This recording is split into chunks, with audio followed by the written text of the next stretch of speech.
communication and sharing of information, both horizontally and vertically in public diplomacy domain between the Ministry of Foreign Affairs and its diplomatic posts abroad.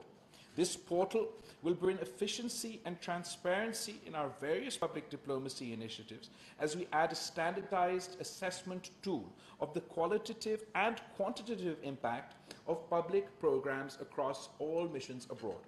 Going digital is no longer optional, and by launching Share Pakistan globally, this ministry is also stepping into the latest trends. This paperless digital tool is the first portal launch covering the integration of digital technologies in both our public diplomacy, strategic outreach efforts, and institution.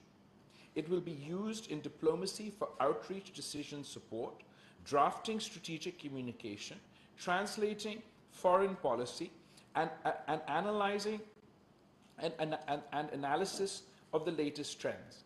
I believe that this digital tool can serve as a model for future projects for useful and effective communication between the ministries and its mission. We hope to thus transform the work culture of the Ministry of Foreign Affairs and the Government of Pakistan.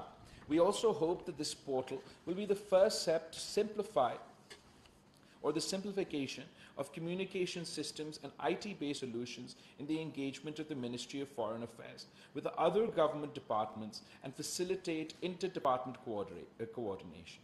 I am grateful to the NITB and the Ministry of Information Technology for partnering with the Ministry of Foreign Affairs in developing the Share Pakistan portal so that our public diplomacy activities have greater visibility and achieve desired foreign policy goals. I congratulate the spokesperson's office and the strategic communication team on the successful launch of this portal.